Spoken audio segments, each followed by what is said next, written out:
Hello viewers, আসসালামু আলাইকুম। আজকে আমাদের ভেড়ার প্রজেক্টের একটা বাচ্চা ভেড়া, এই ভেড়াটার ইতিহাস আসলে হিস্ট্রিটা খুব করুন। এই ভেড়াটার মা আছে, কিন্তু মা ওদেরকে একদিনও দুধ দেয় নাই। 2-3 দিন আমরা জোর করে খুব ইয়ে করে শাল দুধটা খাইয়েছি, তারপরে তাকে গরুর দুধ দিয়ে পালন করেছি। এটা একটা ফিমেল ভেড়া। আর মেল যে ভেড়াটি ছিল সেই মেল ভেড়াটা খুব দ্রুত বড় হয়েছে, ওর সাথে একসাথে যেটা হয়েছে, তো ওটা খুব ভালো একটা গ্রোথ আসছে। এখন ওদেরকে দুধ খাওয়ানো হয় না।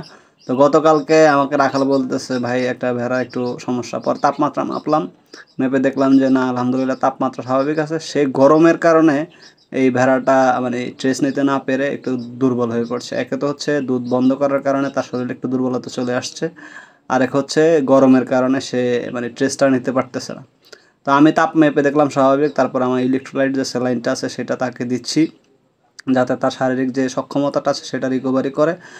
এই যে দেখতে পাচ্ছেন একটা মেশিন, যদি এই মেশিনগুলো খুবই বাজে সার্ভিস দেয়, তারপরও এই মেশিনটা আমাদের একটা শুভাকাঙ্ক্ষী দিয়ে গেছে যে ট্রাই করার জন্য, পরবর্তীতে এটা দাম দর হবে আর কি। আর এখানে এই যে ভেড়াটিকে আবার তাকে আলাদা করে এক্সট্রা কেয়ার নেওয়ার জন্য দলের সাথে দেওয়া হয়নি, তাকে কাঁচা ঘাস দিচ্ছি।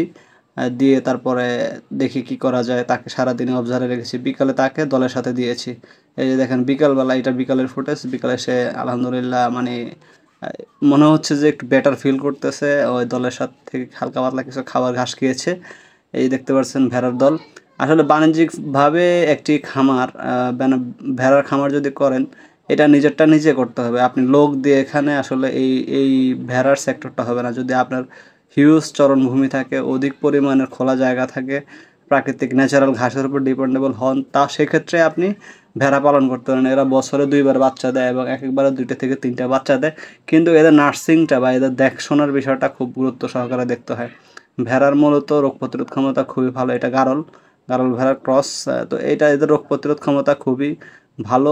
ভেড়ার ছাগলের তুলনায় ভেড়ার, আমি যা দেখতে পেরেছি, মানে ছাগলের তুলনায় ভেড়ার রোগ প্রতিরোধ ক্ষমতা খুব ভালো এবং বছর 2বার বাচ্চা দেয়। আর বাচ্চাগুলো খুব দ্রুত বড় হয়। যদি যথেষ্ট পরিমাণ হিউজ জায়গা থাকে, চরণভূমি থাকে, সেক্ষেত্রে নিজে টেক কেয়ার করতে পারলে আপনি ভেড়া পালন করে স্বাবলম্বী হতে পারেন। তো আলহামদুলিল্লাহ, যাক, যে ভেড়ার বাচ্চাটা অসুস্থ ছিল তাকেও এখানে ভুসি দেওয়া হয়েছে ওদের সাথে। সেও ফাঁকে ফাঁকে ভুসি খাচ্ছে।